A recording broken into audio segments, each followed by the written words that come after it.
Ante la pandemia del COVID-19, Banxico, el Banco de México, puso en marcha medidas adicionales que apoyan el funcionamiento del sistema financiero y que involucran un monto de hasta 750,000 millones de pesos. Le agradezco muchísimo a Gerardo Esquivel, subgobernador del Banco de México, que esté con nosotros. Subgobernador, gracias, qué gusto saludarte. ¿Cómo estás? Buenos días. ¿Cómo te trata el encierro, la pandemia en México? ¿Qué tal, Nacho? ¿Cómo estás? Un saludo a todo tu auditorio. Pues aquí estamos encerrados, manteniendo el confinamiento, como lo indican las autoridades sanitarias, pues trabajando desde aquí, desde casa. Te toca trabajar desde casa, subgobernador. Así es, de hecho, como recordarás, uno de los primeros casos de coronavirus en México fue precisamente en el Banco de México, así que llevamos más de un mes en confinamiento. ¿Sabemos algo de ese caso? ¿Se recuperó, subgobernador? Sí, está recuperado, por supuesto. Qué bueno. Qué bueno. Bueno, pues preguntarte, mira, estas medidas que dieron a conocer, por un lado, el recorte de la tasa de referencia en 50 puntos de 7 a 6, la adopción de 10 medidas adicionales para fortalecer la operación del sistema financiero que decía yo en la presentación, subgobernador, profundizar sobre cómo estas medidas que ha anunciado el Banco de México en los últimos días, en las últimas horas, Gerardo, van a beneficiar a la gente que nos está viendo en estos momentos en televisión. Sí, lo primero nada más una pequeña presión. La reducción en la tasa de interés fue de 6.5 a 6%. De 6.5 a 6%. Ok. Sí, claro, de 50 puntos, ¿correcto? O sea, para que quedara en 6%. Exactamente. Correcto. Entonces, esa reducción, que se tomó la decisión de hacerla fuera de calendario, es decir, una decisión extraordinaria, pues es para reducir las tasas de fondeo de las instituciones bancarias, que a su vez se espera que eso se traduzca hacia adelante en menores créditos también para las personas físicas y morales que requieran créditos de las instituciones bancarias. Ese es un efecto, digamos, indirecto, pero bastante inmediato, que corresponde a la decisión que tomamos de política monetaria. Esa fue una de las decisiones que se tomaron. Hubo otro conjunto de decisiones, como bien mencionas, medidas adicionales para proveer liquidez, para facilitar el otorgamiento de créditos y en un mejor funcionamiento de los mercados, que yo resumiría para la población en general, digamos que es lo que quizá les interesa saber en qué les va a impactar. Pues la idea es que todas estas medidas garanticen que la crisis económica por la que estamos pasando, o vamos a seguir pasando en las próximas semanas, derivado de las medidas para contener la pandemia, que no tengan un impacto mayor en la economía y que se garantice que las instituciones bancarias tengan liquidez suficiente para poder hacer préstamos a todas las personas que lo requieran, micro, pequeñas y medianas empresas, así como personas físicas, para que no entren en una crisis de liquidez que pudiera volverse una crisis de solvencia, es decir, que las haga quebrar. Hay que impedir eso. Es muy importante garantizar que todos los pequeños empresas que eran solventes antes de la crisis puedan seguir subsistiendo. Y entonces para eso lo que más requieren en unas condiciones como estas es que tengan acceso a crédito para poder seguir trabajando, para poder pagar la renta, para poder pagar la nómina, y eso es lo más importante para evitar que una crisis económica derivada de una serie de acciones para combatir la pandemia se traduzca en una crisis macrofinanciera que lleve a una quiebra masiva de empresas, que lleve a desempleos permanentes, etcétera. Eso que sería muy costoso y que nos tomaría mucho tiempo salir de ello, es lo que hay que evitar. Y las acciones que tomamos, todas ellas, fueron orientadas a que las instituciones bancarias nunca dejen de tener liquidez, para que nunca dejen de poder hacer estos préstamos. Las condiciones a las que nosotros estamos otorgándoles fondeo a las instituciones bancarias son las mejores condiciones posibles que pueden tener las instituciones bancarias. Esto es, préstamos a la tasa de interés que se fondea el Banco de México, la tasa de interés objetivo, que es en este momento, como ya decíamos, de 6%. Y ese dinero que le estamos canalizando a las instituciones bancarias, estas a su vez tendrán que canalizarlo hacia las micro, pequeñas y medianas empresas, así como a los individuos que requieran el apoyo derivado de los efectos de la pandemia. Ahora, esperamos que sí ocurra ese efecto, como dice su gobernador, ese efecto indirecto, y que se traduzca en una sensibilidad por parte de las instituciones bancarias para con sus clientes, ¿no? Porque si ustedes están, digamos, proponiendo esta tasa de interés, pues ojalá y se sensibilicen los bancos. Sí, digamos, eso es lo que esperamos que ocurra. Digamos, evidentemente los bancos tienen que tomar alguna... Dependerá también si hay apoyos o no por medio de garantías de la banca de desarrollo, que es otra posibilidad que abrimos nosotros. Esperamos que eso pueda entrar como un complemento adicional. Eso haría que las posibilidades de que fueran créditos más baratos fueran mayores.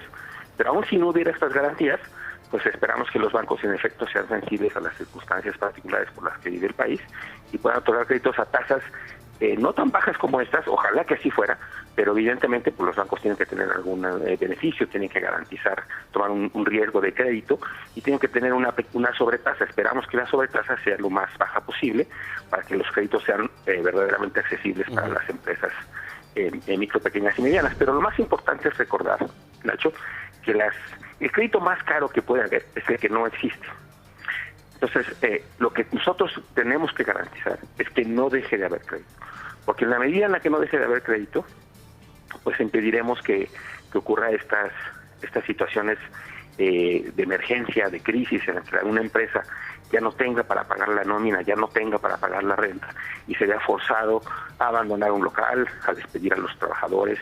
Eso sería, insisto, muy costoso porque toma mucho tiempo para este tipo de situaciones recuperarse, recuperar los niveles de empleo previos, recuperar la actividad económica. Entonces, lo que tenemos que garantizar es que durante los meses de la emergencia sanitaria estas empresas puedan sobrevivir, sostenerse, y lo mejor que podemos hacer es ayudarles a través de la banca, de las instituciones bancarias, que puedan conseguir un crédito para sobrevivir estos meses. Ahora, la verdad es que este anuncio del Banco de México, subgobernador, vino en un momento en el que fue recibido positivamente por básicamente todos los, digamos, los actores económicos en nuestro país, frente a la crítica que se hacía particularmente a la Secretaría de Hacienda de no anunciar medidas en medio de esta crisis. Sin embargo, ocurrió el día de ayer. El día de ayer el secretario de Hacienda y Crédito Público, Arturo Herrera, dio a conocer pues la apuesta de estos bonos por $6,000 millones. ¿Qué opinión te merece la reacción de la Secretaría de Hacienda, subgobernador? Bueno, a mí me parece que, digamos así, la crítica ha sido un poco injusta porque el gobierno federal ha implementado algunas acciones, las ha ido anunciando, algunas de ellas de la mano del Banco de México, ¿no? Parte de estas acciones que hoy anunciamos pueden ser posibles por trabajo conjunto con la Secretaría de Hacienda. Por ejemplo, una de las cosas que se anunciaron en algún momento, cuestiones vinculadas a la regulación de las instituciones bancarias, etcétera, es de la Comisión de Cambios. Hacienda ha tomado decisiones, por ejemplo, con la Comisión Nacional Bancaria y de Valores para pedirle a los bancos que no otorguen dividendos en estos momentos para que tengan recursos para prestar, por ejemplo. Se han anunciado varias acciones en términos de créditos, microcréditos. Justo hoy en la mañana lo estaba escuchando, las condiciones en las que se van a otorgar estos microcréditos, esas sí a tasas muy bajas, a las tasas de fondeo del Banco de México, del 6%. En fin, se ha habido una serie de acciones y en ese sentido creo que a veces la crítica ha sido un poco injusta. Y como bien dices, ayer se anunció también un programa de refinanciamiento para que la Secretaría de Hacienda, que pues les va a ayudar a tener recursos disponibles justo para enfrentar esta emergencia. Es posible que se requieran algunas acciones adicionales a las que ya se anunciaron, pero digamos estamos en una fase también todos, en una fase inicial también de respuestas ante la crisis. Quizá vengan más adelante, esperamos que así sea, pero también creo que... ¿Te ha parecido lenta la reacción del gobierno, subgobernador? Pues más que lenta, yo diría que, digamos, entiendo también que en una crisis tan particular y atípica como esta, ¿no? Recordemos que es una crisis que no se fue gestando poco a poco, en la cual pudimos habernos ido preparando. Esta fue una crisis pues que nos llegó del exterior de manera completamente inesperada. Y en ese sentido, pues el gobierno también, todas las instituciones, y lo digo también por nosotros nos hemos visto en una circunstancia también de responder de manera inmediata a una situación pues completamente inesperada. Claro que hay distintas capacidades de reacción por el tamaño de las instituciones, por la disposición de recursos, por la necesidad de seguir operando los programas normales. Nosotros afortunadamente hemos podido responder de manera creo que muy oportuna con una serie de acciones como las que ya se anunciaron ahora y las que anunciamos hace unas semanas también, pero me parece que el gobierno federal está tratando de responder a esta situación. Creo que lo más importante es identificar a los principales sectores afectados por la crisis para no hacer tampoco un disparo al aire, sino que más bien sea una cosa más focalizada. Y creo que eso es lo que ha tomado un poco de tiempo, pero me parece que es un tiempo que a lo mejor es necesario para tampoco desperdiciar recursos escasos en circunstancias como estas. Recordemos que, por ejemplo, en Estados Unidos lo que van a hacer, ¿no? Por dar un ejemplo, es en un país muy rico, con muchos recursos, le van a mandar cheques a toda la población, lo necesiten o no. Y eso pues lo puede hacer, es un lujo que se puede dar un país con un excedente de recursos muy grande como Estados Unidos. Y entonces ayuda a todos los que lo necesitan, pero también ayuda a gente que no lo necesita.